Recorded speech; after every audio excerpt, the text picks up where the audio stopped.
गाजियाबाद में आरएसएस प्रमुख मोहन भागवत का बयान, कहा हिंदू मुसलमान को एक होना चाहिए जैसी बातें करना भ्रामक। ये तो पहले से ही एक है, सब लोगों का डीएनए एक। ऑल इंडिया इमाम ऑर्गेनाइजेशन के चीफ इमाम उमर अहमद ने आरएसएस प्रमुख के बयान का किया स्वागत। बोले, मोहन भागवत जी के बयान से लोगों के अंदर एकता और भाईचारा आएगा। एआईएमआईएम प्रमुख असदुद्दीन ओवैसी का समाजवादी पार्टी पर निशाना। बोले, यूपी के 19% आबादी वाले मुसलमानों का एक भी जिला अध्यक्ष नहीं है। मंसूबा बंद तरीके से हमें सियासी और समाजी तौर पर दूसरे दर्जे का शहरी बना दिया गया है।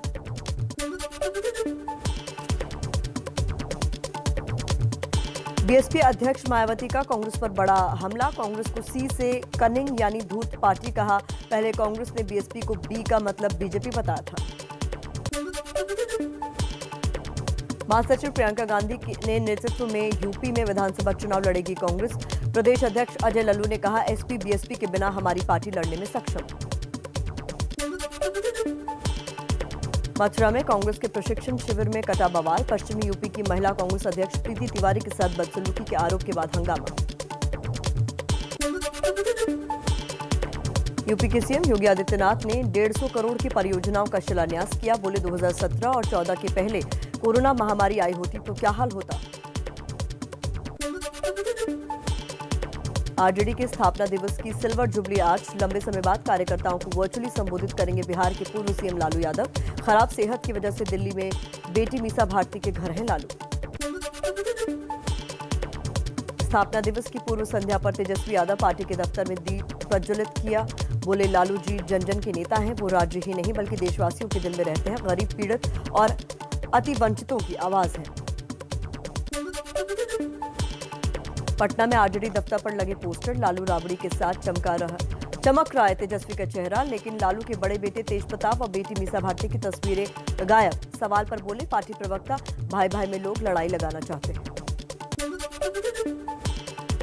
बिहार के हाजीपुर में भी आरजेडी की सिल्वर जुबली स्थापना दिवस मनाने की तैयारी। नेता और समर्थकों ने अनोखे अंदाज में कार्यक्रम के लिए किया मॉक ड्रिल। बिहार में चिराग पासवान आज पिता रामविलास पासवान की जयंती पर हाजीपुर से आशीर्वाद यात्रा शुरू करेंगे। आरजेडी भी मनाएगी रामविलास पासवान की जयंती।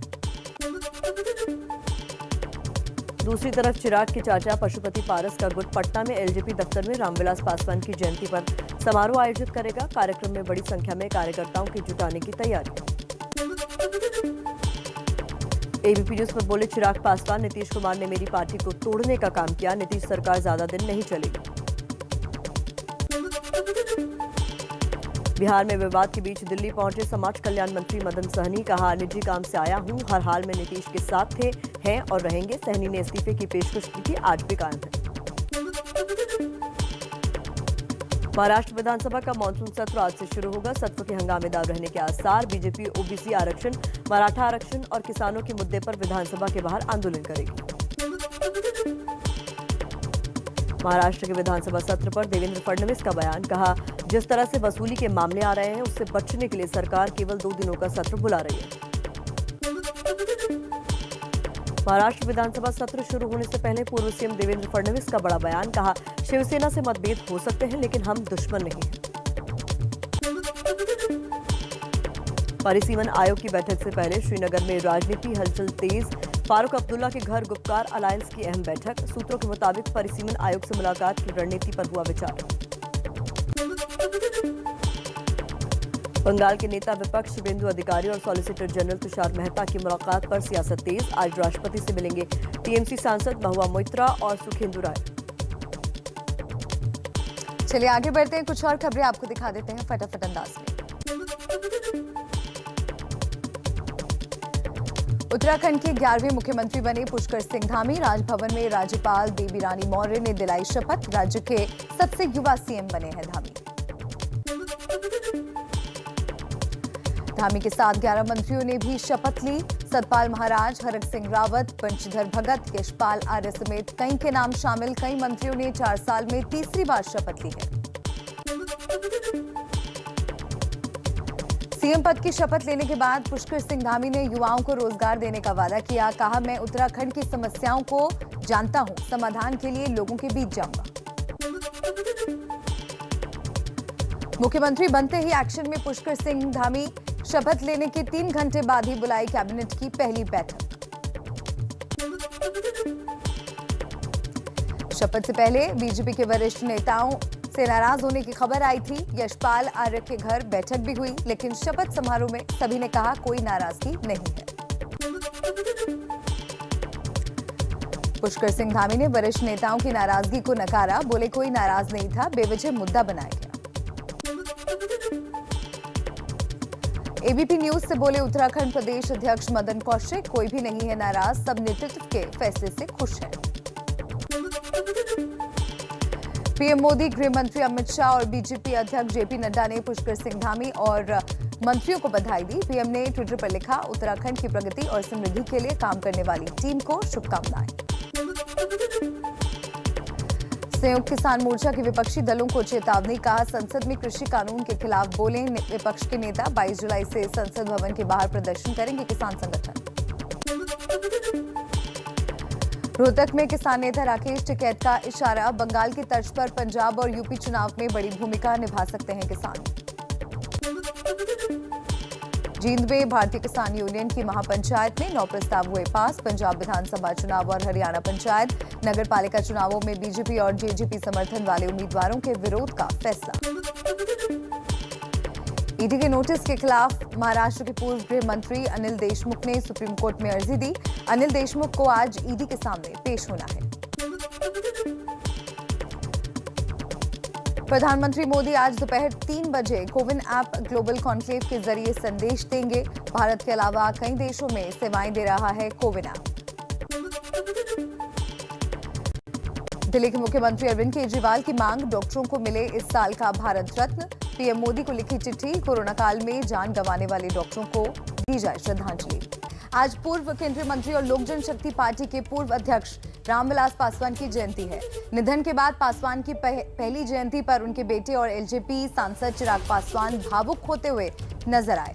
चिराग ने पिता रामविलास के साथ अपनी पुरानी तस्वीरें साझा करते हुए भावुक संदेश भी लिखा।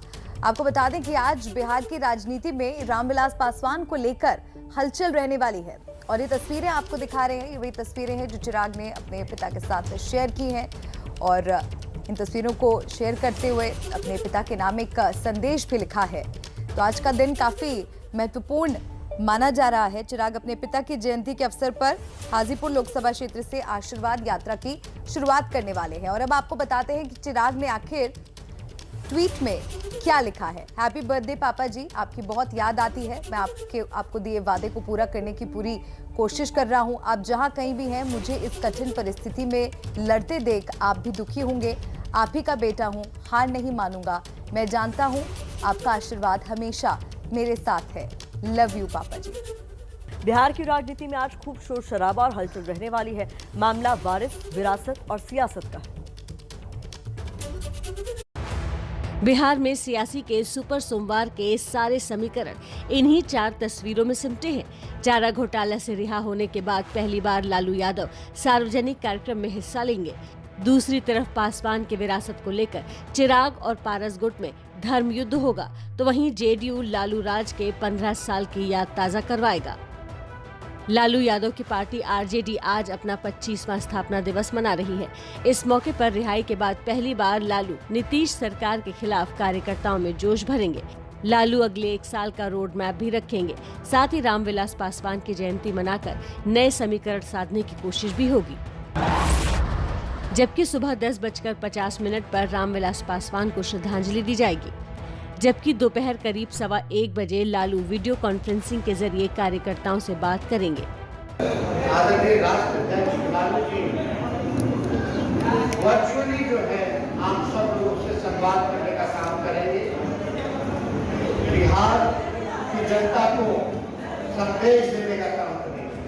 नीतीश के खिलाफ लालू की पार्टी एकजुट तो हो रही है, लेकिन इस मौके पर परिवार की दरार पोस्टर के जरिए सामने आ गई।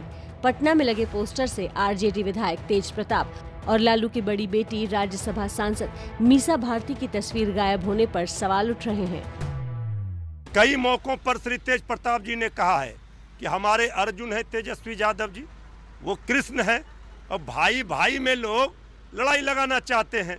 क्योंकि वहाँ तो देख रहे हैं मंत्री विधायक सभी घटक दल लड़ रहे हैं आपस में। यहाँ भरत और राम वाला प्रेम है भाई का, इसमें कोई लड़ाई लगाने की बात सोच रही है तो वो सफल मंशा में नहीं होंगे। लालू परिवार में विरासत का झगड़ा अभी भले दुनिया के सामने खुलकर नहीं आया हो, लेकिन पासवान परिवार में आज चाचा और भतीजे के बीच खुद को पासवान का असली वारिस साबित करने का महायुद्ध जरूर है। पिछले दिनों पार्टी में मचे घमासान के बाद आज रामविलास पासवान की जयंती पर चिराग उनकी कर्मभूमि रहे हाजीपुर से आशीर्वाद यात्रा की शुरुआत करने वाले हैं। वहीं बगावत करके खुद पार्टी अध्यक्ष बने पशुपति पारस भी पासवान के जन्मदिन के मौके पर शक्ति प्रदर्शन करने वाले हैं। दोपहर 12:30 बजे के करीब पटना पहुंचने के बाद चिराग पासवान हाजीपुर के सुल्तानपुर जाएंगे, जहां से करीब दोपहर 3 बजे से उनकी आशीर्वाद यात्रा शुरू होगी।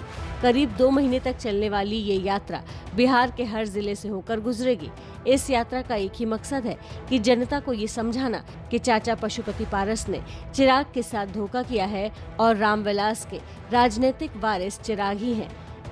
सियासत के सुपर सोमवार में नीतीश की पार्टी कैसे पीछे रह जाए। जब लालू की पार्टी सिल्वर जुबली सेलिब्रेशन कर रही होगी, उसी समय जेडीयू लालू के 15 साल में हुए अपराधों का लेखा जोखा सामने रखेगी। अपने मंत्रियों की तरफ से ही सवाल उठने के बाद नीतीश सरकार के सामने चुनौतियां तो हैं, लेकिन सारा खेल जनता तक सही संदेश पहुंचाने का है। स्थापना दिवस से लेकर पासवान की जयंती के जरिए तेजस्वी हो या चिराग पार्टी में नई जान फूंकने की कोशिश में है।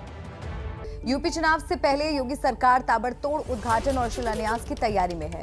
पीएम नरेंद्र मोदी के हाथों से 9 मेडिकल कॉलेज शुरू कराने का फैसला हुआ है। कल्पना करिए, कोरोना महामारी अगर पिछली सरकार के समय आया होता तो क्या भयावह दृश्य होता। कोरोना काल में देश को सबसे बड़ा सबक यही रहा कि हमें अपने हेल्थ सेक्टर की मजबूती पर जोर देना होगा। 5 साल पहले 2017 में जब मुख्यमंत्री योगी बने तो राज्य में सिर्फ 12 सरकारी मेडिकल कॉलेज थे। यूपी में सीएम ने सत्ता संभालते ही राज्य की स्वास्थ्य सुविधाओं को बेहतर बनाने का फैसला लिया था और अब उस कोशिश को अगले मुकाम पर पहुंचाने की तैयारी है।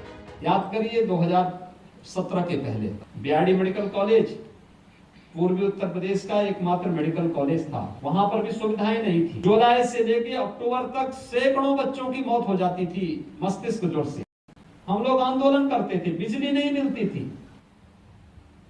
और आज फ्री में वैक्सीन हर एक व्यक्ति को उपलब्ध करवाई जा रहा है। राज्य में हेल्थ इंफ्रास्ट्रक्चर को दुरुस्त करने के लिए सीएम योगी ने हर जिले में कम से कम एक मेडिकल कॉलेज खोलने का फैसला किया है, ताकि एक राज्य के लोगों को इमरजेंसी की सूरत में अपने ही जिले में इलाज मिल सके और इस तरह दूसरे जिले के अस्पतालों पर से भी भार कम होगा।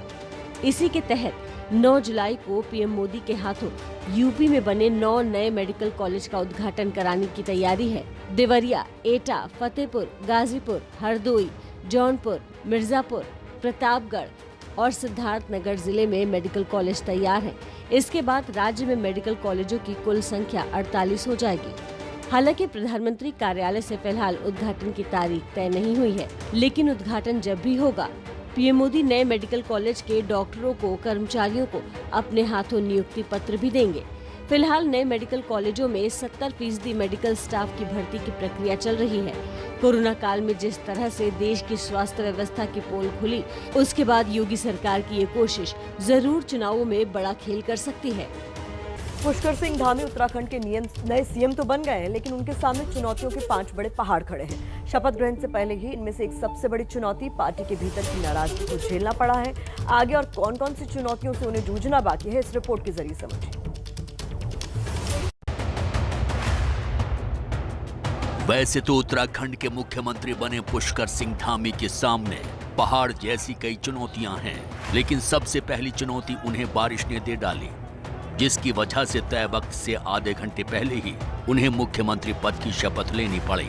मैं पुष्कर सिंह धामी ईश्वर की शपथ लेता हूं। सीएम बनने के बाद पुष्कर सिंह धामी का कहना है, उत्तराखंड के नौजवानों को रोजगार देना उनकी प्राथमिकता है। नौजवानों में जो हमारे यहाँ रोजगार की समस्या खड़ी हो गई है, जो है बहुत मुश्किल में उनका जीवन खड़ा हो गया है। इस समय जीवन की उनकी बड़ी कठिन समय हो गई है। हमारा प्रयास होगा कि उसको रास्ते पर लाएं और नौजवानों के जो पीछे हमारे जितने भी हमारे बैकलॉग हैं, वो बैकलॉग हम भरेंगे और जो हमारे यहाँ पर पोस्टें खाली हैं उन पोस्टों को भरेंगे, नौजवानों को रोजगार से जोड़ने का काम करेंगे। धामी के साथ 11 मंत्रियों ने भी शपथ ली है।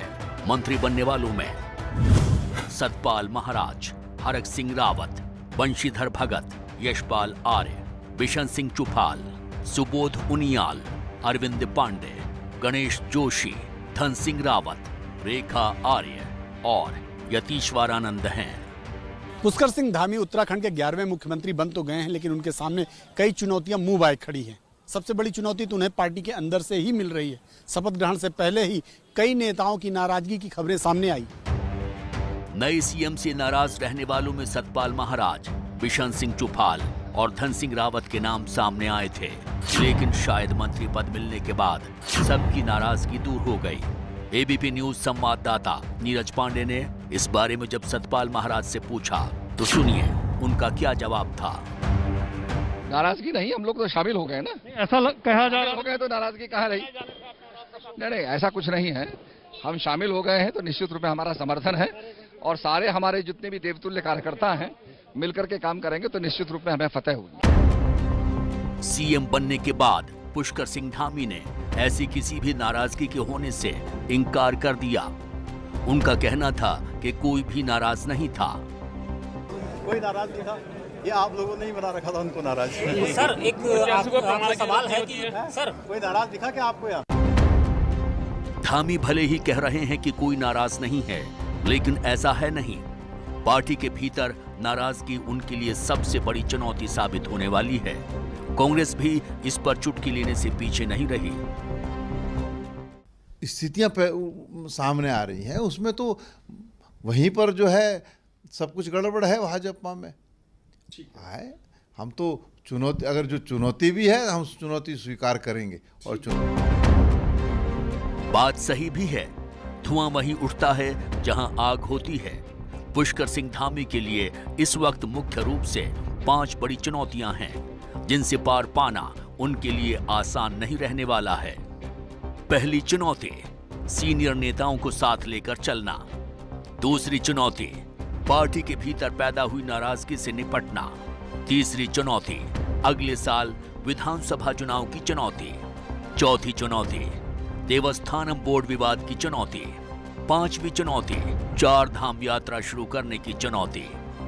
कोरोना काल में जो प्रदेश के अंदर और पूरे देश के अंदर और पूरी दुनिया के अंदर जो महामारी आई है, उसके कारण से जो आज नौजवानों में जो हमारे यहाँ रोजगार की समस्या खड़ी हो गई है और प्रदेश के अंदर हमारी सारी चीज़ें प्रभावित हुई हैं। इसमें हमारी 4 धाम यात्रा है, हमारे पर्यटन का व्यवसाय करने वाले जो छोटे और बहुत आजीविका, छोटे से दुकानदारी से अपनी आजीविका चलाने के कारण जिनकी आजीविका का पूरी निर्भरता केवल और केवल ये पर्यटकों से और आने वाले लोगों से या श्रद्धालुओं से होती थी, उनकी आजीविका पर जो है बहुत मुश्किल में उनका जीवन खड़ा हो गया है। इस समय जीवन की उनकी बड़ी कठिन राह इस समय हो गई है। हमारा प्रयास होगा कि उसको रास्ते पर लाएं।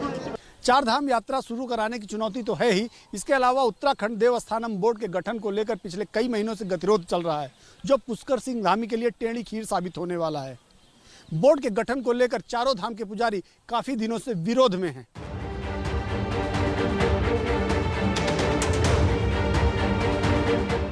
दरअसल त्रिवेंद्र सिंह रावत जब सीएम थे तो उन्होंने पिछले साल ही देवस्थानम बोर्ड का गठन किया।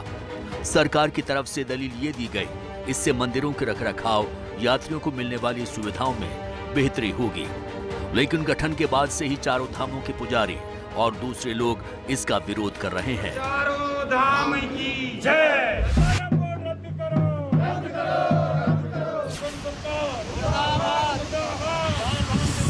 क्या है देवस्थानम बोर्ड विवाद? उत्तराखंड के 51 मंदिरों के लिए ये बोर्ड बनाया गया। बोर्ड में चारों धाम यानी बद्रीनाथ, केदारनाथ, गंगोत्री और यमुनोत्री भी शामिल हैं। तीर्थ पुरोहित बोर्ड के खिलाफ लगातार विरोध कर रहे हैं। 4 महीने पहले जब तीरथ सिंह रावत ने कुर्सी संभाली थी तो इस पर विचार करने की बात कही थी, लेकिन बात नहीं बनी और 4 महीने के भीतर ही तीरथ सिंह रावत को जाना पड़ा। अब देखना होगा कि अगले 6 महीने के लिए सीएम बने पुष्कर सिंह धामी क्या इस विवाद को सुलझा पाएंगे? दिल्ली से जैनेन्द्र कुमार के साथ देहरादून से नीरज पांडे की रिपोर्ट। महाराष्ट्र में आज से विधानसभा का सत्र शुरू हो रहा है। सत्र हंगामेदार रहेगा, इसका ऐलान बीजेपी कर चुकी है। लेकिन नेता विपक्ष फडणवीस ने इशारों में कुछ ऐसा भी कह दिया जिससे फिर कोई नई खिचड़ी के संकेत मिल रहे हैं।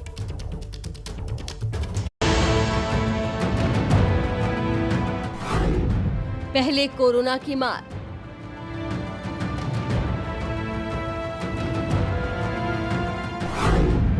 फिर वसूली कांड का खुलासा,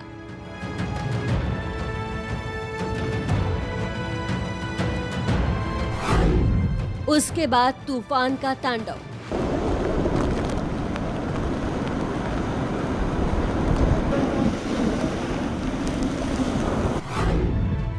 और अब अजीत पवार के रिश्तेदार पर ईडी की कार्रवाई।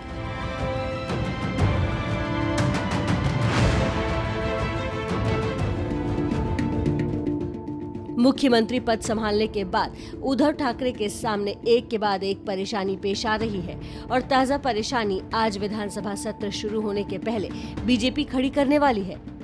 महाराष्ट्र में विधानसभा का 2 दिनों का मॉनसून सत्र आज से शुरू हो रहा है। बीजेपी इसी बात पर उद्धव सरकार को घेर रही है कि सरकार ने घोटालों के डर से सत्र छोटा कर दिया। बीजेपी मराठा और ओबीसी आरक्षण के मुद्दे पर भी सरकार को घेर रही है। हे सरकार अधिवेशन फेस करू शकत नाही। ज्या प्रकारे वसुलीचे प्रकरण या सरकारमध्ये बाहेर येत आहे, यामुळे अधिवेशनच फेस करायचं असा सरकारचा प्रयत्न दिसतोय, पण आम्ही सरकारचा चेहरा उघडा पडल्याशिवाय राहणार नाही। फडणवीस इस बात से तो विपक्ष की जिम्मेदारियों को निभाते हुए नजर आ रहे हैं, लेकिन हर कुछ दिनों के अंतराल पर शिवसेना के साथ दोबारा सांठगांठ के सवाल पर फडणवीस ने बड़ा इशारा दे दिया। फडणवीस ने कहा कि शिवसेना विरोधी है, दुश्मन नहीं। तो आमच्यात शत्रुत्व नव्हतंच ना, कधी शत्रू थोडी आहोत आम्ही। आमचे वैचारिक मतभेद झाले कारण आमचा हात सोडून आमच्यासोबत निवडून आलेले आमचे मित्र आमचा हात सोडून ज्यांच्या विरुद्ध निवडून आले त्यांचा हात पकडून निघून गेले, त्याच्यामुळे मतभेद उभे झाले ना। राजकारणामध्ये जर तरला अर्थ नसतो। परिस्थिती जी येते त्या परिस्थितीवर निर्णय होत असतो। इससे पहले शिवसेना सांसद संजय राउत भी बीजेपी नेता आशीष शेलार से मुलाकात के बाद किसी तरह की अटकलें लगाने से इनकार कर रहे हैं। जरूर, बहुत पहले 2-3 बार मुझे आशीष शेलार एक सार्वजनिक कार्यक्रम में मिले थे। हमने एक साथ उस वक्त कॉफ़ी भी पी है ओपन। उसमें क्या होता है, महाराष्ट्र की एक परंपरा है, राजनीति महाराष्ट्र की या देश की ऐसी नहीं, हिंदुस्तान पाकिस्तान जैसी नहीं है बस गोले ही मारो और ख़त्म कर दो, वो भी नहीं हो रहा है। तो इस प्रकार से अफवाहें फैलाने से कुछ नहीं होगा। पिछले दिनों जब उद्धव ठाकरे पीएम मोदी से मिलने दिल्ली आए, तब भी दोबारा बीजेपी शिवसेना के साथ आने की चर्चाएं शुरू हो गई थी। कांग्रेस की बार बार नाराजगी और पवार के अलग पिच पर खेलने की खबरों के बीच महाराष्ट्र में कोई नई राजनीतिक घटना से कभी भी इनकार नहीं किया जा सकता। हालांकि शिवसेना हमेशा इसे नकारती रही है। आगरा में लव जिहाद का एक ऐसा मामला सामने आया है। पुलिस ने रिटायर्ड आईएएस अधिकारी की बेटी से धोखा करने वाले शख्स को गिरफ्तार किया। क्या है ये पूरा मामला, आप इस रिपोर्ट में देखिए। नाम बदलकर दोस्ती की, धर्म बदलकर प्यार के जाल में फंसाया और फिर आर्य समाज मंदिर में जाकर शादी कर ली। यूपी की ताज नगरी आगरा में लव जिहाद का एक नया मामला सामने आया है। इस बार धोखे की शिकार रिटायर्ड आईएएस की बेटी हुई है। पीड़िता को जाल में फंसाने वाला आरोपी लखनऊ का कारोबारी है, जिससे पीड़िता की मुलाकात लखनऊ के एक समारोह में हुई थी। आरिफ हाशमी पर महिला ने एफआईआर दर्ज कर आरोप लगाया है कि आरिफ ने अपना नाम बदलकर उससे दोस्ती की, प्यार के जाल में फंसाया, फिर धोखे से मांग में सिंदूर भरने की फोटो खींचकर ब्लैकमेल करने लगा। पीड़िता ने आरिफ पर रेप के भी आरोप लगाए हैं। आरिफ महिला पर धर्म परिवर्तन का भी दबाव बनाता था और नहीं मानने पर लाइसेंसी बंदूक दिखाकर जान से मारने की धमकी देता था। एक व्यक्ति जिसका नाम आरिफ है, जो कि अपने खुद को किसी अन्य नाम से महिला के सामने जो है उसने प्रस्तुत किया था, संबंध जो है वो इस्टेब्लिश किए थे महिला के इसी प्रार्थना पत्र पे और इसमें मुकदमा पंजीकृत किया गया है। पीड़िता की शिकायत पर पुलिस ने आरोपी को गिरफ्तार कर लिया है। सोशल मीडिया पर आरोपी आरिफ की कई बड़े नेताओं के साथ फोटो वायरल हो गई है। ऑल इंडिया इमाम ऑर्गेनाइजेशन के चीफ इमाम उमर अहमद ने आरएसएस प्रमुख के बयान का किया स्वागत। बोले, मोहन भागवत जी के बयान से लोगों के अंदर एकता और भाईचारा आएगा। आरजेडी के स्थापना दिवस की सिल्वर जुबली आज। लंबे समय बाद कार्यकर्ताओं को वर्चुअली संबोधित करेंगे बिहार के पूर्व सीएम लालू यादव। खराब सेहत की वजह से दिल्ली में बेटी मीसा भारती के घर है लालू।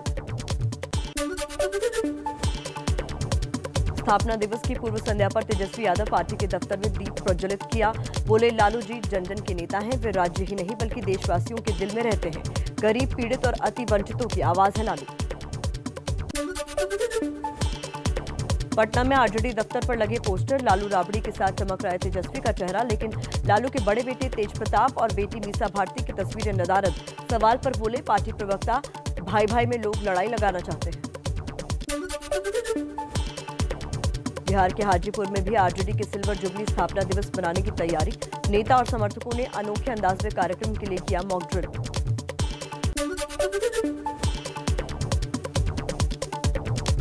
बिहार में चिराग पासवान आज पिता रामविलास की जयंती पर हाजीपुर से आशीर्वाद यात्रा शुरू करेंगे। आरजेडी भी मनाएगी रामविलास पासवान की जयंती। दूसरी तरफ चिराग के चाचा पशुपति पारस का गुट पटना में एलजेपी दफ्तर में रामविलास पासवान की जयंती पर समारोह आयोजित करेगा। कार्यक्रम में बड़ी संख्या में कार्यकर्ताओं के जुटाने की तैयारी। एबीपी न्यूज पर बोले चिराग पासवान, नीतीश कुमार ने मेरी पार्टी को तोड़ने का काम किया। नीतीश सरकार ज्यादा दिन नहीं चलेगी। बिहार में विवाद के बीच दिल्ली पहुंचे समाज कल्याण मंत्री मदन सहनी। कहा, निजी काम से आया हूं, हर हाल में नीतीश के साथ थे, हैं और रहेंगे। सहनी ने इस्तीफे की पेशकश की थी, आज भी कायम है। महाराष्ट्र विधानसभा का मानसून सत्र आज से शुरू होगा। सत्र के हंगामेदार रहने के आसार। बीजेपी ओबीसी आरक्षण, मराठा आरक्षण और किसानों के मुद्दे पर विधानसभा के बाहर आंदोलन करेगी। महाराष्ट्र विधानसभा सत्र पर देवेंद्र फडणवीस का बयान। कहा, जिस तरह से वसूली के मामले आ रहे हैं उससे बचने के लिए सरकार केवल 2 दिनों का सत्र बुला रही है। महाराष्ट्र विधानसभा सत्र शुरू होने से पहले पूर्व सीएम देवेंद्र फडणवीस का बड़ा बयान। कहा, शिवसेना से मतभेद हो सकते हैं लेकिन हम दुश्मन नहीं हैं। एआईएमआईएम प्रमुख ओवैसी का समाजवादी पार्टी पर निशाना। बोले, यूपी के 19% आबादी वाले मुसलमानों का एक भी जिला अध्यक्ष नहीं है। मंसूबा बंद तरीके से हमें सियासी और समाजी तौर पर दूसरे दर्जे का शहरी बना दिया गया है। बीएसपी अध्यक्ष मायावती का कांग्रेस पर बड़ा हमला। कांग्रेस को सी से कनिंग यानी धूर्त पार्टी कहा। पहले कांग्रेस ने बीएसपी को बी से बीजेपी बताया। महासचिव प्रियंका गांधी के नेतृत्व में यूपी में विधानसभा चुनाव लड़ेगी कांग्रेस। प्रदेश अध्यक्ष अजय लल्लू ने कहा, एसपी बीएसपी के बिना हमारी पार्टी लड़ने में सक्षम। मथुरा में कांग्रेस के प्रशिक्षण शिविर में कटा बवाल। पश्चिमी यूपी की महिला कांग्रेस अध्यक्ष प्रीति तिवारी के साथ बदसलूकी के आरोप के बाद हंगामा। राजस्थान की सीएम अशोक गहलोत का मोदी सरकार पर निशाना। कहा, महंगाई मोदी सरकार की गलत नीति और नियत का नतीजा है। पिछले 7 साल में कोई ठोस कदम नहीं उठाया। उत्तराखंड के 11वें मुख्यमंत्री बने पुष्कर सिंह धामी। राजभवन में राज्यपाल बेबी रानी मौर्य ने दिलाई शपथ। राज्य के सबसे युवा सीएम बने हैं धामी।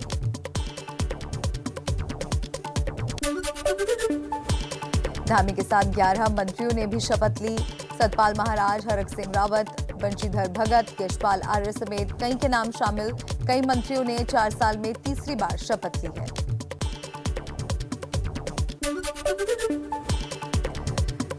सीएम पद की शपथ लेने के बाद पुष्कर सिंह धामी ने युवाओं को रोजगार देने का वादा किया। कहा, मैं उत्तराखंड की समस्याओं को जानता हूं, समाधान के लिए लोगों के बीच जाऊंगा।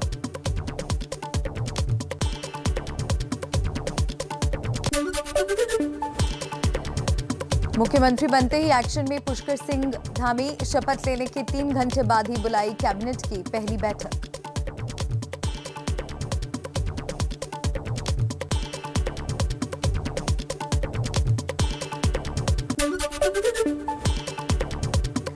पीएम मोदी, गृह मंत्री अमित शाह और बीजेपी अध्यक्ष जेपी नड्डा ने पुष्कर सिंह धामी और मंत्रियों को बधाई दी। पीएम ने ट्विटर पर लिखा, उत्तराखंड की प्रगति और समृद्धि के लिए काम करने वाली टीम को शुभकामनाएं। शपथ से पहले बीजेपी के वरिष्ठ नेताओं से नाराज होने की खबर आई थी। यशपाल आर्य के घर बैठक भी हुई, लेकिन शपथ समारोह में सभी ने कहा कोई नाराजगी नहीं है। पुष्कर सिंह धामी ने वरिष्ठ नेताओं की नाराजगी को नकारा, बोले कोई नाराज नहीं था, बेवजह मुद्दा बनाया गया। एबीपी न्यूज से बोले उत्तराखंड प्रदेश अध्यक्ष मदन कौशिक, कोई भी नहीं है नाराज, सब नेतृत्व से खुश हैं। परिसीमन आयोग की बैठक से पहले श्रीनगर में राजनीति हलचल तेज। फारूक अब्दुल्ला के घर गुप्कार अलायंस की अहम बैठक। सूत्रों के मुताबिक परिसीमन आयोग से मुलाकात की रणनीति पर हुआ विचार। बंगाल के नेता विपक्ष शुभेंदु अधिकारी और सॉलिसिटर जनरल तुषार मेहता की मुलाकात पर सियासत तेज। आज राष्ट्रपति से मिलेंगे टीएमसी सांसद महुआ मोइत्रा और सुखेंदु रॉय। संयुक्त किसान मोर्चा के विपक्षी दलों को चेतावनी, कहा संसद में कृषि कानून के खिलाफ बोले। विपक्ष के नेता 22 जुलाई से संसद भवन के बाहर प्रदर्शन करेंगे किसान संगठन। रोहतक में किसान नेता राकेश टिकैत का इशारा, बंगाल की तर्ज पर पंजाब और यूपी चुनाव में बड़ी भूमिका निभा सकते हैं किसान। जींद में भारतीय किसान यूनियन की महापंचायत में 9 प्रस्ताव हुए पास। पंजाब विधानसभा चुनाव और हरियाणा पंचायत नगर पालिका चुनावों में बीजेपी और जेजेपी समर्थन वाले उम्मीदवारों के विरोध का फैसला। ईडी के नोटिस के खिलाफ महाराष्ट्र के पूर्व गृह मंत्री अनिल देशमुख ने सुप्रीम कोर्ट में अर्जी दी। अनिल देशमुख को आज ईडी के सामने पेश होना है। प्रधानमंत्री मोदी आज दोपहर 3 बजे कोविन ऐप ग्लोबल कॉन्क्लेव के जरिए संदेश देंगे। भारत के अलावा कई देशों में सेवाएं दे रहा है कोविन ऐप। दिल्ली के मुख्यमंत्री अरविंद केजरीवाल की मांग, डॉक्टरों को मिले इस साल का भारत रत्न। पीएम मोदी को लिखी चिट्ठी, कोरोना काल में जान गंवाने वाले डॉक्टरों को दी जाए श्रद्धांजलि। देश में कोरोना के नए केस में कमी, एक दिन में 43,000 नए मामले आए सामने। 955 मरीजों की मौत। अब तक 35 करोड़ से ज्यादा वैक्सीन की डोज लगी। दिल्ली अनलॉक 6 में स्पोर्ट्स कॉम्प्लेक्स और स्टेडियम को बिना दर्शकों के खोलने की इजाजत। सिनेमाघर और मल्टीप्लेक्स फिलहाल बंद रहेंगे। यूपी में कोरोना लॉकडाउन में राहत, आज से खुलेंगे जिम, मल्टीप्लेक्स, सिनेमा हॉल और स्टेडियम। हरियाणा में कुछ ढील के साथ लॉकडाउन 12 जुलाई तक बढ़ा। स्विमिंग पूल और स्पा अभी बंद रहेंगे। होटल, मॉल, रेस्टोरेंट सब बार 50% क्षमता के साथ खुलेंगे। पश्चिम बंगाल के बीजेपी नेता दिलीप घोष का ममता सरकार पर बड़ा आरोप, कहा वैक्सीन को लेकर घोटाला चल रहा है, लोगों को वैक्सीन के नाम पर कुछ और दिया जा रहा है। श्रावस्ती के एक निजी अस्पताल से पीएम केयर फंड से दान में मिला वेंटिलेटर जब्त। अस्पताल को सीज किया गया। कुछ और खबरों का रुख कर लेते इसी तरह फटाफट अंदाज में।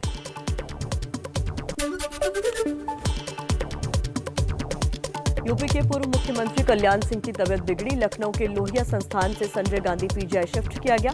सीएम योगी ने अस्पताल जाकर हाल जाना। यूपी में सुल्तानपुर में पूर्वांचल एक्सप्रेसवे के किनारे सीएम योगी ने किया पौधारोपण।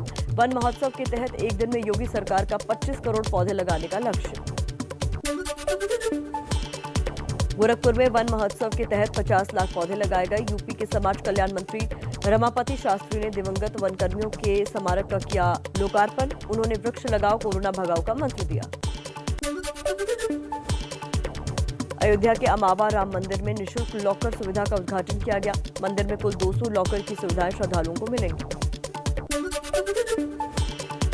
दिल्ली के चिल्ला गांव में पानी का संकट, कई इलाकों में लोगों तक नहीं पहुंच रहा पीने का पानी। दिल्ली के पटेल नगर में पानी संकट पर बीजेपी ने केजरीवाल सरकार के खिलाफ विरोध प्रदर्शन किया। कार्यकर्ताओं ने सांकेतिक भूख हड़ताल रखी। आजादी के 74 साल बाद मणिपुर पहुंची पहली ट्रेन, पूरा हुआ ट्रायल रन, जल्द ही होगी यात्रा की शुरुआत। जेफ बेजोस आज अमेजॉन के सीईओ का पद छोड़ देंगे। एक साधारण से ऑनलाइन बुक स्टोर के तौर पर अमेजॉन की शुरुआत करने वाले जेफ बेजोस ने उसे दुनिया की सबसे बड़ी कंपनी बना दिया। झारखंड के हजारीबाग में 12वीं क्लास के शिवम को माइक्रोसॉफ्ट ने दिया 15 लाख का इनाम। शिवम ने माइक्रोसॉफ्ट के एक ब्राउजर में खामी ढूंढकर कंपनी को इसकी जानकारी दी थी। ट्विटर की एक बार फिर बढ़ सकती है मुश्किल। ट्विटर और उसके इंडिया के एमडी के खिलाफ दिल्ली पुलिस में शिकायत दर्ज। हिंदू देवी देवताओं पर आपत्तिजनक पोस्ट को लेकर कोई कार्रवाई नहीं करने का आरोप लगाया। दिल्ली पुलिस ने हिंदू देवी देवताओं के खिलाफ आपत्तिजनक पोस्ट डालने को लेकर अज्ञात लोगों के खिलाफ एफआईआर दर्ज की। आपत्तिजनक पोस्ट इंस्टाग्राम पर डाली गई थी। यूपी के आगरा में हाई प्रोफाइल लव जिहाद केस का खुलासा। आरिफ नाम के शख्स ने आदित्य बनकर हिंदू लड़की से शादी की। केस दर्ज होने के बाद आरोपी गिरफ्तार। हरियाणा के हिसार में एक शादी समारोह में हाई वोल्टेज ड्रामा। पुलिस के साथ पहुंची लड़की की गर्लफ्रेंड ने बताई लिव इन रिलेशन की दास्तां, तो वधू पक्ष ने तोड़ा रिश्ता। दोनों पक्षों के बीच हुआ जमकर हंगामा। महाराष्ट्र के औरंगाबाद में 49 तलवारों की खरीद ने उड़ाए पुलिस के होश। एक कुरियर कंपनी के जरिए मंगवाई गई थी तलवारें। कड़ी मशक्कत के बाद पुलिस ने आरोपी को गिरफ्तार किया। मनसुख हत्याकांड में गिरफ्तार मनीष सोनी का एनआईए ने बयान दर्ज किया। सोनी पर लाल रंग की उस टवेरा को चलाने का आरोप है जिसमें मनसुख की हत्या हुई थी। दिल्ली में चौंकाने वाला मामला सामने आया। नाबालिग के अपहरण के आरोप में 5 महीने बाद पति गिरफ्तार। अदालत ने लड़की के पति को जमानत दी। लड़की के परिजनों ने दर्ज कराई थी शिकायत। दिल्ली में कार चोर गैंग का पर्दाफाश। बारामूला का शौकत अहमद मल्ला और जुबेर गिरफ्तार। चोरी की 4 गाड़ियां और सैकड़ों फर्जी नंबर प्लेट बरामद। दिल्ली से गाड़ियां चुराकर कश्मीर में बेचते थे आरोपी। दिल्ली के रोहिणी सेक्टर 29 में पुलिस ने मुठभेड़ के कार लूटने के आरोपी प्रदीप समेत 4 बदमाशों को गिरफ्तार किया। प्रदीप के खिलाफ कार लूटने समेत 70 केस दर्ज है। एक्स्ट्रा प्रोटीन वाली डाइट के बाद पहलवान सुशील कुमार ने सेल में टीवी की मांग की। टीवी लगवाने के लिए लिखी तिहाड़ जेल प्रशासन को चिट्ठी। सागर पहलवान की हत्या के आरोप में तिहाड़ जेल में बंद है सुशील। हरियाणा के पानीपत में नकली रेमडेसिविर इंजेक्शन बेचने वाले गिरोह का पर्दाफाश। पुलिस ने 4 आरोपियों को पकड़ा। 48 लाख रुपए बरामद। आरोपियों ने 5 करोड़ रुपए की नकली इंजेक्शन बेचे। पंजाब के गुरदासपुर में जमीन विवाद में 2 गुटों में ताबड़तोड़ फायरिंग। गोली लगने से 4 लोगों की मौत। मामले की जांच में जुटी पुलिस। पंजाब के फिरोजपुर में गैंगस्टर जयपाल भुल्लर के पिता ने पुलिस और सिस्टम पर सवाल उठाए। जयपाल भुल्लर का 9 जून को कोलकाता में हुआ था एनकाउंटर। जालौर में वकील के लोगो वाली कार से अफीम की तस्करी। पुलिस ने तस्कर को गिरफ्तार किया। 960 ग्राम मादक पदार्थ, अफीम का दूध और 1,68,000 रुपए नकद बरामद। राजस्थान के फतेहपुर शेखावटी में चोरों की बड़ी वारदात। 30 तोला सोना, राजपूती जेवरात, चांदी के 80 सिक्के और 60,000 नकदी उड़ाकर ले गए चोर। पुलिस चोरों की तलाश में जुटी।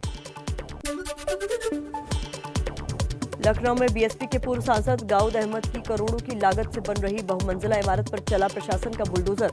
अवैध निर्माण के चलते हाईकोर्ट और एलडीए ने गिराने के आदेश दिए। कानपुर में 12 साल की मासूम की हत्या का पुलिस ने किया खुलासा। प्रेम प्रसंग में बाधा बनने पर पड़ोसी युवक ने की थी हत्या। बारिश और बाढ़ से बेहाल बिहार। राज्य के कई इलाके पानी में डूबे। सीतामढ़ी, मोतिहारी और सुपौल का सबसे बुरा हाल।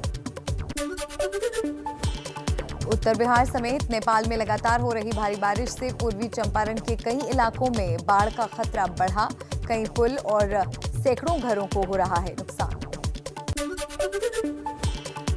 बिहार के सीतामढ़ी में लगातार हो रही बारिश के बाद उफान पर सारी नदियां। बीच शहर से गुजरने वाली लखनदेई नदी का पानी कई इलाकों में घुसा। दिन की शुरुआत महंगाई के झटके के साथ हुई है। आज पेट्रोल फिर से 35 पैसे लीटर महंगा हो गया है। दिल्ली में पेट्रोल 100 रुपए के करीब पहुंच चुका है। 1 लीटर पेट्रोल की कीमत दिल्ली में अब 99 रुपए 96 पैसे हो गई है, जबकि डीजल 89 रुपए 36 पैसे प्रति लीटर है। आज डीजल के दाम में बढ़ोतरी नहीं हुई है। तो डीजल के दाम में आज बढ़ोतरी नहीं हुई है। डीजल 89 रुपए 36 पैसे प्रति लीटर पर बना हुआ है। और अगर पेट्रोल की बात की जाए तो पेट्रोल की कीमत में आज एक बार फिर बढ़ोतरी हुई है। अब बात यमुना की। दिल्ली में यमुना नदी एक नाले में तब्दील हो चुकी है और दिल्ली वाले कई सालों से सरकारी लापरवाही की वजह से काले पानी की सजा भुगतने को मजबूर है। यमुना की गंदगी किसी न किसी रूप में हम सबको प्रभावित कर रही है। सरकारें बदली, वादे इरादे बदले, लेकिन हालात नहीं बदले। देखिए यमुना की पीड़ा पर संवाददाता अंजलि सिंह की रिपोर्ट। इन 4 तस्वीरों में यमुना नदी के बद से बदतर होने की पूरी कहानी नजर आ जाती है। दिल्ली के 4 अलग अलग ठिकानों से अंजलि सिंह की पड़ताल में यमुना नदी से नाले में बदलती दिखाई दी। शुरुआत करते हैं वहां से जहां यमुना का पानी हरियाणा की दहलीज पार करके दिल्ली में दाखिल होता है। मेरे पीछे ये जो यमुना नदी की आप तस्वीरें देख रहे हैं, ये जो पानी देख रहे हैं, ये दरअसल वो हिस्सा है जो हरियाणा की तरफ से आ रहा है। वजीराबाद से ठीक पहले का, वजीराबाद बैराज से ठीक पहले का ये हिस्सा है जहाँ पर पानी हरियाणा की ओर से बहता हुआ दिल्ली की ओर जा रहा है। और वजीराबाद को पार करने के बाद ही ये जो तस्वीरों में आपको बैराज नज़र आ रहा है, ये पुल नज़र आ रहा है, इसके ठीक दूसरी ओर का जो हिस्सा है वहाँ पर नालों का गिरना यमुना में शुरू हो जाता है। एक के बाद एक कई नाले यमुना में गिरते हैं, जिसके बाद पानी मटमैले रंग से काला होता जाता है। काले होने के बाद उसमें झाग उफनना शुरू हो जाता है और धीरे धीरे धीरे पानी में अमोनिया का स्तर इतना बढ़ जाता है कि वो पीने लायक नहीं रह जाता। आपको दिखाते हैं कि यमुना के पानी में किस तरह से तब्दीली आती है। ये जो हिस्सा है जहाँ पर यमुना आगे वजीराबाद बैराज को क्रॉस करती है, यहाँ से अगर हम पानी का ये नमूना लेते हैं तो कांच के इस ग्लास में आप देखेंगे कि पानी काफ़ी बेहतर स्थिति में है, काफ़ी साफ़ है। और अगर हम यही कुछ मीटर की दूरी तय करके बैराज के दूसरे हिस्से में चले जाएं तो वहाँ पर पानी पूरी तरह से काला दिखाई देता है। यमुनोत्री से निकली यमुना नदी तकरीबन 1400 किलोमीटर की दूरी तय कर प्रयागराज के संगम तक जाती है। जानकारों के मुताबिक यमुना की इस लंबाई का महज 2% हिस्सा ही दिल्ली में बहता है, लेकिन यही 2% हिस्सा यमुना को 80% तक प्रदूषित करता है। देखिए दिल्ली में घुसते ही यमुना का क्या हाल होता है। नालों से निकलता ये काला दूषित पानी यमुना के पानी को लगातार जहरीला बनाता जा रहा है। दिल्ली में अलग अलग इलाकों से निकलने वाले ये नाले यमुना के पानी को प्रदूषित कर रहे हैं। ये वजीराबाद का इलाका है जहाँ पे कई सारे नाले प्रदूषित पानी के साथ यमुना के पानी में जाकर मिल जाते हैं। वजीराबाद के कई मछुआरे यमुना के साल दर साल बदहाल होने के गवाह हैं। इस नदी में मछलियों की संख्या और उनकी जातियां कम होती जा रही हैं। मछली का काम तो बस अब खत्म ही हो गया। हमारा यहाँ का काम ये समझ लीजिए, पानी का गंदे आने से, ये पानी पार से आ रहा है नाले वाला, इससे तो कभी खत्म ही है पानी। हमारा पानी नहीं रहा अब यहाँ पे, तो क्या करेंगे हम। कितनी मछली मिल जाती है आप लोगों को? अब तो मिल जाती है 5 किलो 4 किलो, बस 6 किलो, इससे ऊपर ही नहीं मिलती 10 किलो तक। पहले कितनी निकाल लिया करते? जो 30 kilo 35 kilo 50 kilo 1 quintal 80 kilo रोजाना डेली निकालते। अब चलते हैं आईटीओ के यमुना घाट पर। यहाँ पानी का रंग देखकर आप अंदाजा लगा सकते हैं कि कैसे ये नदी प्रदूषण की वजह से धीरे धीरे दम तोड़ रही है। वजीराबाद बैराज से आगे जब यमुना नदी बढ़ती है तो पानी वहाँ पर काला हो जाता है। कई नाले आकर नदी में मिल जाते हैं और पानी दूषित होने लगता है। और अब तस्वीर आपको दिखाते हैं आईटीओ घाट की, जहाँ पर यमुना के पानी में झाग उफनता आप साफ देख सकते हैं। ये आज की तस्वीरें हैं और किस तरह से आप देखेंगे कि दूर तक आपको ये झाग युक्त पानी दिखाई देगा। और असल मायनों में कहें तो भले ही हम ये मास्क कोरोना से बचने के लिए लगा रहे हैं, लेकिन अगर इस मास्क को हटा दें तो साफ तौर पर इस पानी से दुर्गंध उठती भी आपको ज़रूर महसूस होगी। और आस्था से जुड़ी है यमुना नदी, लोगों की भक्ति से जुड़ी हुई है। सिर्फ जीवनदायिनी नहीं है बल्कि लोगों की आस्था का प्रतीक भी है। कई लोग पूजा पाठ करने भी आते हैं, लेकिन इसी काले झाग वाले पानी में नहाते धोते हैं और इसमें ही पूजा पाठ भी करते हैं। यहाँ से जल भरकर भी ले जाते हैं। दिल्ली के बाद यमुना यूपी में दाखिल होती है। ओखला बैराज से यमुना का पानी अपनी दुर्दशा की कहानी खुद बयां कर रहा है। उफनता झाग, हवा में दुर्गंध और आंखों में जलन, यमुना की अब दिल्ली में यही पहचान रह गई है। ये जो ओखला बैराज का हिस्सा है, यहाँ से यमुना नदी अब दिल्ली की को छोड़कर आगे बाहर की तरफ बढ़ती है और नोएडा की तरफ दाखिल होती है। और यहाँ पर पूरी दूर तक अगर आप देखेंगे, लंबी दूरी तक सिर्फ और सिर्फ झाग नजर आ रहा है। यमुना के कायाकल्प के लिए दिल्ली सरकार ने यमुना एक्शन प्लान बनाया है। दिल्ली सरकार का दावा है कि 2023 तक यमुना प्रदूषण मुक्त हो जाएगी।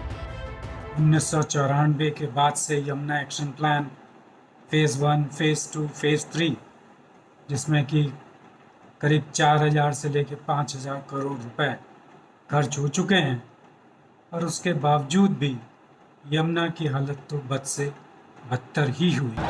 न सिर्फ कई लोगों की आजीविका इस नदी से चलती है, बल्कि ये नदी दिल्ली वालों के लिए जीवनदायिनी है। किसी भी नदी के आसपास ही एक शहर की सभ्यता का विकास होता है और दिल्ली में यमुना वही नदी है। लेकिन इसके बावजूद यहाँ पर जो स्थिति है यमुना की, वो वाकई दयनीय है और इसको देखकर दिल में ये ख्याल भी उठता है कि क्या कभी इस स्थिति से यमुना उबर पाएगी? क्या लोगों को जीवन देने वाली नदी कभी खुद खुलकर सांस ले पाएगी देश की राजधानी में? कैमरा पर्सन डीसी मंजू के साथ अंजलि सिंह, एबीपी न्यूज़, दिल्ली। तो अगर आप पर्यावरण से प्यार करते हैं तो इन तस्वीरों ने जरूर आपको विचलित किया होगा। यमुना की आज की हालत तो आपने देख ली, लेकिन यहाँ ये जानना भी जरूरी है कि आखिर एक नदी नाले में तब्दील हो गई। यमुना की बदहाली की अहम वजह प्रतिमा से जानते हैं। शाम तेरी यमुना मैली हो गई, ऐसा हम क्यों कह रहे हैं? इसका जवाब इस टच स्क्रीन में छिपा हुआ है। यमुना कहाँ से शुरू होती है, मैली कैसे हो रही है, ये सब कुछ हम आपको इस टच स्क्रीन के माध्यम से समझाएंगे। और यमुना की भौगोलिक स्थिति क्या है पहले वो आपको जान लेना चाहिए। यानी यमुना का सफर कहाँ से कहाँ तक का है। देखिए, यमुना उत्तराखंड के यमुनोत्री ग्लेशियर से निकलती है और प्रयागराज में गंगा में मिल जाती है, जिसे हम संगम कहते हैं। आप इस फोटो में देख सकते हैं कि गंगा का रंग यहाँ आपको नीला दिखाई दे रहा है, यानी यमुनोत्री वाला जो इलाका है यहाँ पर तो ये साफ सुथरी है। लेकिन यमुनोत्री से प्रयागराज तक का ये कुल 1376 किलोमीटर का सफर तय करती है। इसके अलावा इसकी जो सहायक नदियां हैं वह चंबल, सिंध, बेतवा और केन। जब संगम में पहुंचती है तो इसका रंग नाले जैसा हो जाता है, यानी बहुत ज्यादा काली हो जाती है।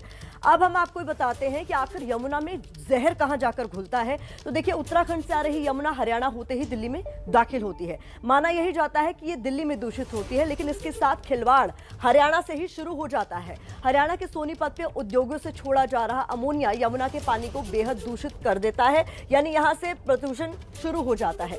दिल्ली की बात करें तो दिल्ली में शहर के नालों और कारखानों से जो गंदा पानी है वो रोज यमुना में छोड़ा जाता है। नजफगढ़ के पास नाले से काफी तादाद में यमुना के पानी का रंग बदल जाता है, क्योंकि नाले से ठीक पहले दिल्ली के पीने के लिए पानी यहीं से उठाया जाता है। इसके बाद मथुरा की बात करें तो मथुरा में रिफाइनरी से पेट्रोलियम बेस्ड हाइड्रोकार्बन छोड़ दिए जाते हैं। इससे पानी और ज्यादा गंदा हो जाता है। पहले ही से ही जो इसमें कचरा फैला हुआ है और गंदा पानी है उसका जो स्थिति है वो खराब हो जाती है। आगरा में रही सही कसर यहाँ पूरी हो जाती है।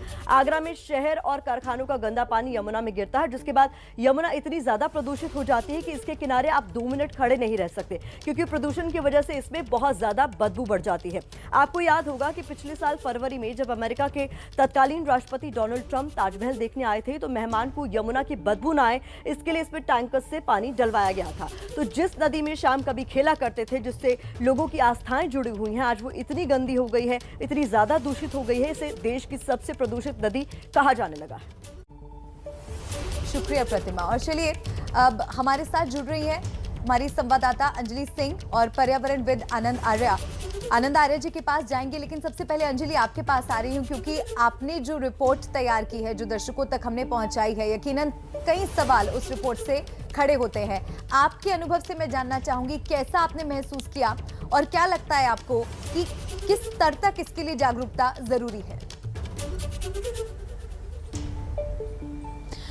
जी देखिए, जिस तरह की तस्वीरें हमने दिखाई हैं, अभी भी हम आईटीओ के यमुना घाट पर हम मौजूद हैं और वाकई जो आप कह रहे हैं कि इस रिपोर्ट को तैयार करते समय किस तरह की क्या महसूस हुआ, तो यही महसूस हुआ कि जब हम पहले पॉइंट से चले थे और जब हम आखिरी छोर तक पहुंचे तो यमुना की शक्ल सूरत बिल्कुल बदल गई थी। और अभी की भी आप तस्वीरें देखेंगे, देखिए ये सिर्फ सरकारों और सिस्टम का ही फेलियर नहीं है, लोगों का भी फेलियर है। घाट के आसपास इतना कचरा, इतना प्लास्टिक वेस्ट मौजूद होता है, इसी ये पूरा काला गंदा पानी है जिसमें झाग भी है। यहाँ की भी तस्वीरें आपको हमने दिखाई थी और कई समय से ये वादा जो है वो किया जा रहा है कि यमुना को साफ किया जाएगा। अभी दिल्ली सरकार में आम आदमी पार्टी की सरकार है, उनका कहना है कि 2023 तक यमुना में 90% से ज़्यादा प्रदूषण कम कर लिया जाएगा। लेकिन कल जब ओखला बैराज हम पहुँचे थे तो वहाँ पर जो झाग उफन रहा था, जो तस्वीरें हमने आपको अभी दिखाई, वो झाग इतना, उस झाग से जिस तरह की झांस, जिस तरह की मिर्च उठ रही थी, उससे आंखों में आंसू आ रहे थे। तो आप देख सकते हैं कि वादे कई सारी सरकारों ने किए हैं, कई सारे एक्शन प्लान बना दिए गए हैं, करोड़ों रुपए भी खर्च कर दिए गए हैं, लेकिन अभी तक यमुना की सफाई जो है वो धरातल पर नजर नहीं आ रही है। और यही वजह है कि कागजों में जो प्लान बन रहे हैं उनको जमीनी स्तर पर लागू करना बेहद जरूरी है, वरना यमुना की स्थिति इससे भी ज्यादा दयनीय हो जाएगी। जी अंजलि, आप बने रहिए हमारे साथ। पर्यावरणविद आनंद आर्या जी भी जुड़े हुए हैं। Sir good morning. सबसे अहम सवाल यही है कि दिल्ली में जब भी बात होती है चुनाव की, तमाम पॉलिटिकल पार्टीज एक मुद्दा जिसे अपने मैनिफेस्टो का हिस्सा बनाते हैं वो है यमुना की सफाई, लेकिन आज तक ये कभी पूरा नहीं हो पाया। कितना मुश्किल है ये कि यमुना की सफाई ही नहीं हो पा रही? देखिए, अगर पॉलिटिकल विल हो, एडमिनिस्ट्रेटिव विल हो और अगर गवर्नेंस ठीक है तो कोई कारण नहीं है कि हम 2 साल के अंदर इस यमुना को साफ कर सकें। यमुना का पोल्यूशन आ रहा है सिर्फ 2 जगह से। नंबर 1, जो वहाँ का जो फ्लड प्लेन एरिया है जो कि यमुना रिवर का ही पार्ट होता है, उसके ऊपर इंक्रोचमेंट्स है और उसके ऊपर कुछ गंदगी है, वो बहुत माइनर है। पर जो सबसे बड़ी प्रॉब्लम है वो है 42 ड्रेन, जो हमारी रेन वाटर ड्रेन्स हैं, जो वेस्ट से ईस्ट की तरफ जिनका ढलान है, उनका सारा पानी इसमें आता है और इन्हीं ड्रेन्स के थ्रू इंडस्ट्रियल पोल्यूशन आता है, इन्हीं ड्रेन्स के थ्रू सीवेज आता है। अब 2015 के अंदर नेशनल ग्रीन ट्राइब्यूनल NGT ने एक बहुत ही उम्दा जजमेंट दिया था जिसको नाम दिया था उन्होंने मैली से निर्मल यमुना। और अगर उसके अंदर जो कुछ लिखा हुआ है कि किसको क्या करना है, कब करना है, पैसा कहाँ से आना है, अगर यही सब कर दिया जाता या 2017 तक जो कि डेडलाइन थी, और अगर आज तक कर दिया जाता या 2023 तक कर दिया जाता तो निर्मल यमुना हमें दिखेगी, निर्मल यमुना दिखेगी। यमुना की कोई भी नदी हमारे आदमी के लिए, जानवरों के लिए, ये उनके लिए एक तरह से पानी का स्रोत है। तो अगर हमको ब्लेम करना, जनता को ब्लेम करना कि भाई जनता ये कर रही है, वो गलत, बहुत गलत बात है।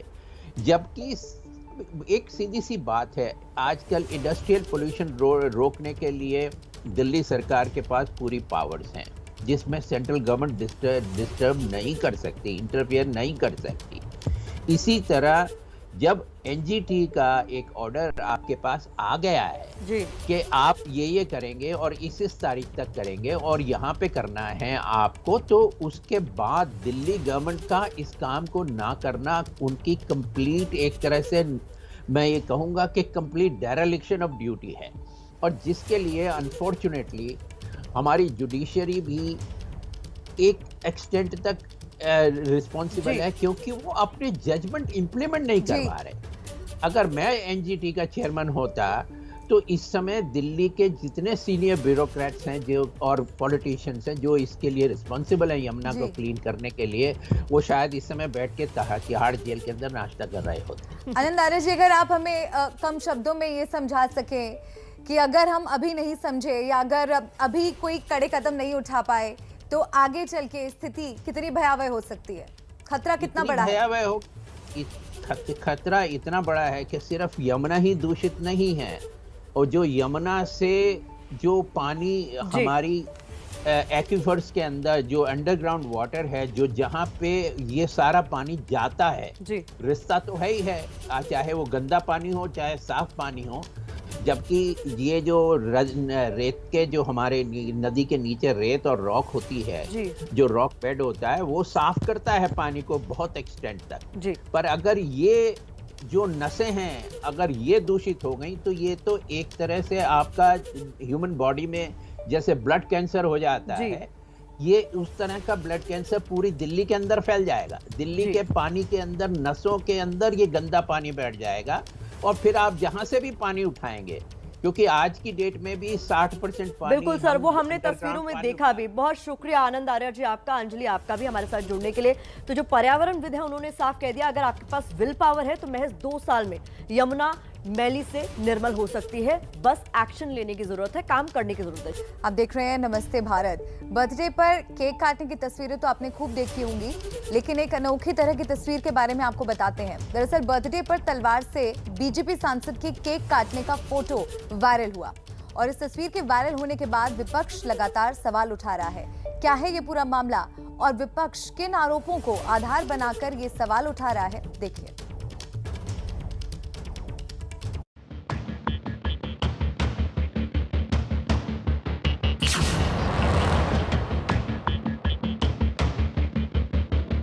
तारीख 1 जुलाई, दिन था गुरुवार और मौका था एमपी के सीधी से बीजेपी सांसद रीति पाठक के जन्मदिन का। अब जन्मदिन के जश्न पर समर्थक अपने सांसद के लिए केक लेकर आए। तब सांसद रीति पाठक ने केक को चाकू की जगह तलवार से काटा। बस फिर क्या था, जैसे ही तलवार से केक काटने का फोटो सोशल मीडिया पर वायरल हुआ, कांग्रेस ने सांसद रीति पाठक पर सवाल उठा दिए। सीधी सांसद को समाज के सामने आकर माफी मांगनी चाहिए और यह बताना चाहिए कि मध्य प्रदेश लगातार बलात्कार और अपराध प्रदेश क्यों बना हुआ है, महिलाओं के खिलाफ अपराध क्यों बढ़ते चले जा रहे हैं। उसके बदले वह युवाओं का मनोबल बढ़ाने का काम कर रही है, यह निंदनीय है। सांसद ने अपने जन्मदिन की ये फोटो खुद अपने सोशल मीडिया अकाउंट से ट्वीट किया था। सीधी सिंगरौली क्षेत्र से रीति पाठक दूसरी बार बीजेपी सांसद चुनी गई हैं। इससे पहले वो साल 2014 का लोकसभा चुनाव जीतकर संसद पहुंची थी। सांसद रीति पाठक के तलवार से केक काटने पर अब सोशल मीडिया पर भी सवाल उठ रहे हैं। हालांकि पूरे मामले पर अभी तक सांसद साहिबा ने कोई बयान नहीं दिया है। जबकि सुबह 10:50 पर रामविलास पासवान को श्रद्धांजलि दी जाएगी, जबकि दोपहर करीब 1:15 बजे लालू वीडियो कॉन्फ्रेंसिंग के जरिए कार्यकर्ताओं से बात करेंगे। आदरणीय राष्ट्राध्यक्ष लालू जी वर्चुअली जो है आप सब लोगों से संवाद करने का काम करेंगे। बिहार की जनता को संदेश देने का काम करेंगे। नीतीश के खिलाफ लालू की पार्टी एकजुट तो हो रही है, लेकिन इस मौके पर परिवार की दरार पोस्टर के जरिए सामने आ गई। पटना में लगे पोस्टर से आरजेडी विधायक तेज प्रताप और लालू की बड़ी बेटी राज्यसभा सांसद मीसा भारती की तस्वीर गायब होने पर सवाल उठ रहे हैं। कई मौकों पर श्री तेज प्रताप जी ने कहा है कि हमारे अर्जुन है तेजस्वी यादव जी, वो कृष्ण है और भाई भाई में लोग लड़ाई लगाना चाहते हैं। क्योंकि वहाँ तो देख रहे हैं मंत्री विधायक सभी घटक दल लड़ रहे हैं आपस में। यहाँ भरत और राम वाला प्रेम है भाई का। इसमें कोई लड़ाई लगाने की बात सोच रही है तो वो सफल मंशा में नहीं होंगे। लालू परिवार में विरासत का झगड़ा अभी भले दुनिया के सामने खुलकर नहीं आया हो, लेकिन पासवान परिवार में आज चाचा और भतीजे के बीच खुद को पासवान का असली वारिस साबित करने का महायुद्ध जरूर है। पिछले दिनों पार्टी में मचे घमासान के बाद आज रामविलास पासवान की जयंती पर चिराग उनकी कर्मभूमि रहे हाजीपुर से आशीर्वाद यात्रा की शुरुआत करने वाले हैं। वहीं बगावत करके खुद पार्टी अध्यक्ष बने पशुपति पारस भी पासवान के जन्मदिन के मौके पर शक्ति प्रदर्शन करने वाले हैं।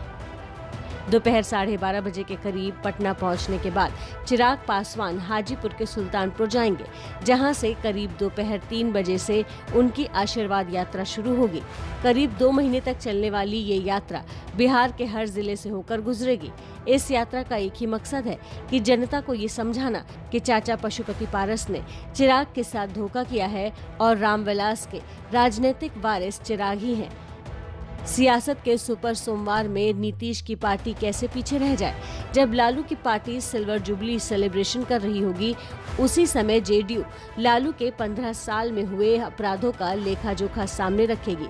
अपने मंत्रियों की तरफ से ही सवाल उठने के बाद नीतीश सरकार के सामने चुनौतियां तो हैं, लेकिन सारा खेल जनता तक सही संदेश पहुंचाने का है। स्थापना दिवस से लेकर पासवान की जयंती के जरिए तेजस्वी हो या चिराग पार्टी में नई जान फूंकने की कोशिश में है।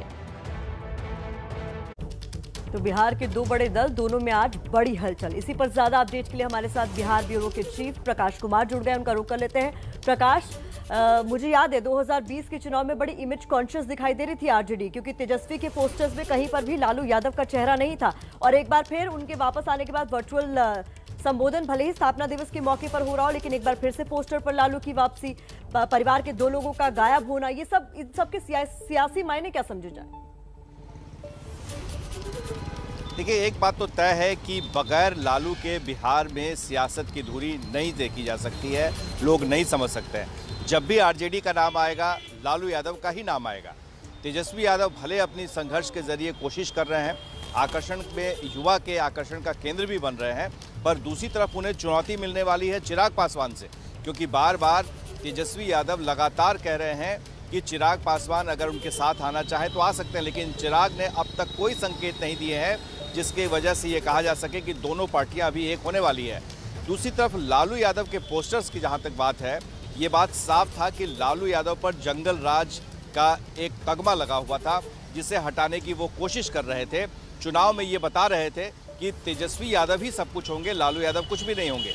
अब चुनाव खत्म हो गया है, जाहिर है कि ज़्यादा से ज़्यादा लोगों तक अपनी बातें रखने का, अपने से जोड़ने का जो एक करिश्मा लालू यादव में है वो आरजेडी में किसी के पास नहीं है। तो इसलिए लालू यादव ठीक है और अभी वो चुनावी व्यस्तता में नहीं आ सकते हैं क्योंकि अभी कोई चुनाव है नहीं सर पर, लेकिन ये ज़रूर है कि लोगों से बातचीत करके ये बताना चाहेंगे कि वो लोगों को एक तरह से अपना मार्गदर्शन दे सकते हैं। आज उन्होंने एक अखबार को इंटरव्यू में कहा है कि नीतीश के साथ आने के बाद पर उन्होंने कहा कि अभी भविष्य में क्या है कोई नहीं कह सकता है, ये काल्पनिक सवाल है। उन्होंने इनकार भी नहीं किया कि कभी नीतीश से समझौता हो सकता है।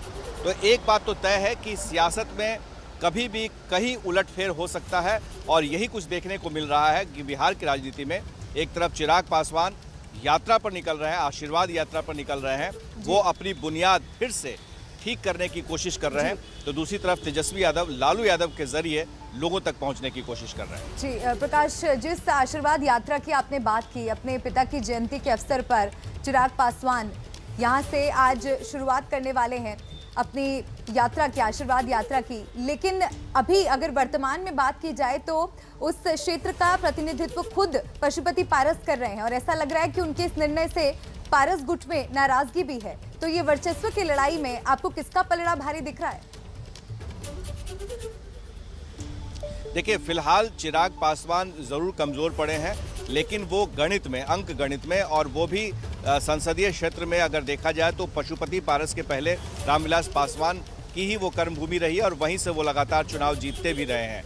तो एक तरह से पार्टी के ऊपर कब्जा और पार्टी किसकी है इसको लेकर के घमासान चल रहा है। यहाँ से मैं जहाँ पे हूँ, यहाँ से कुछ ही दूरी पर एलजेपी का पार्टी दफ्तर है जिसके पर लिखा हुआ है पशुपति पारस राष्ट्रीय अध्यक्ष, लेकिन जो चिराग पासवान भी प्रेस रिलीज जारी कर रहे हैं उसमें भी राष्ट्रीय अध्यक्ष एलजेपी का चिराग पासवान दिख रहे हैं। तो भले ही नेम प्लेट में कुछ भी दिख रहा हो, लेकिन लड़ाई फिलहाल चुनाव आयोग के सामने में है, इसलिए ये देखना होगा कि कैसे। लेकिन जो एक तरह से कहा जा सकता है कि फिजिकल रूप से पार्टी के ऊपर भले ही दबदबा या दफ्तर पर कब्जा पशुपति पारस का हो, लेकिन जनता के बीच जा करके चिराग पासवान खुद को वारिस साबित करने की कोशिश करेंगे और इस यात्रा के दौरान ये बताएंगे कि उनके साथ किस तरह छल हुआ है और राजनीतिक तौर पे कैसे वो पिता के वारिस हैं और इसे पार्टी को आगे बढ़ाएंगे। जी शुक्रिया आपका तमाम अपडेट दर्शकों के साथ साझा करने के लिए। तो लोकसभा हाजीपुर क्षेत्र से आज आशीर्वाद यात्रा की शुरुआत होगी और प्रतिमा कई दशकों से इस लोकसभा सीट का प्रतिनिधित्व उनके पिता करते आए हैं। तो आज सियासत का सुपर सोमवार है जिससे जुड़ी तमाम अपडेट्स लगातार आप तक पहुंचाते रहेंगे। आगे बढ़ते हैं, एक और महत्वपूर्ण खबर आप तक पहुंचा देते हैं। संघ प्रमुख मोहन भागवत ने मॉब लिंचिंग करने वालों पर निशाना साधते हुए उन्हें अत्याचारी बताया और हिंदू विरोधी बताया। भागवत ने ऐसे लोगों के खिलाफ कानून के जरिए लगाम लगाने की बात भी कही। उन्होंने कहा कि हिंदू मुसलमान का डीएनए एक ही है। हिंदू मुसलमान एकता, हमारा तो विचार ऐसा है कि ये शब्द ही बड़ा भ्रामक है। ये दो है ही नहीं, एकता की बात क्या है? इनको जोड़ना क्या? ये जुड़े हुए हैं, ये जुड़े हुए हैं और ये जब मानने लगते हैं कि हम जुड़े हुए नहीं हैं तब दोनों संकट में पड़ जाते हैं। हम समान पूर्वजों के वंशज हैं, ये विज्ञान से भी सिद्ध हो चुका है। 40,000 साल पूर्व से हम भारत के सब लोगों का डीएनए, सब लोगों का निरपवाह डीएनए समान है। यूपी चुनाव से ठीक पहले आरएसएस प्रमुख मोहन भागवत का डीएनए वाला ये बयान खासा अहम माना जा रहा है। एक किताब के विमोचन पर आए मोहन भागवत ने हिंदुत्व या गाय के नाम पर मॉब लिंचिंग करने वालों को आड़े हाथों लिया। गौ माता पूज्य है, लेकिन लिंचिंग करने वाले ये हिंदुत्व के खिलाफ जा रहे हैं, वो आतताई है। कानून के जरिए उनका निपटारा होना चाहिए, क्योंकि ऐसे केसेस बनाए भी जाते हैं तो बोल नहीं सकते आजकल कहाँ सही है कहाँ गलत है। अपने बयानों के जरिए उन्होंने अल्पसंख्यकों को ये भरोसा दिलाने की कोशिश की कि संघ की विचारधारा से किसी को डरने की जरूरत नहीं है। ऑल इंडिया इमाम ऑर्गेनाइजेशन ने भागवत के बयान का स्वागत किया है। आज इस पैगाम को जो उन्होंने दिया है, मुझे लगता है कि आज भारत को इसी की ऐसे संदेश की, ऐसे बात की आवश्यकता थी जिससे कि आपसी भाईचारा बने, आपस में मोहब्बत बने, क्योंकि हमारा देश हमेशा से वसुदेव कुटुंबकम की यही की उस पर चलता है। संघ प्रमुख के बयान के बाद वीएचपी और आरएसएस के दूसरे नेताओं की तरफ से भी हिंदू और मुसलमान को एक बताने वाले बयान सामने आए हैं। वैसे यूपी में चुनाव अगले साल होने हैं। आपको याद है ना, इस बार भी मास्टर क्लास गुरुवार को ही होगी, इसलिए आप गुरुवार को तैयार रहिए। मैं आपको कार्टून बनाने के नए टिप्स यहाँ पर आपको बताऊंगा। आप कार्टून देखने के साथ में कार्टून बनाना भी सीख सकते हैं। आप देखिए हमारा ईमेल आईडी, उसके ऊपर अपने एंट्रीज को लगातार भेजते रहिए। इसी तरह से हमारे साथ जुड़ते रहिए।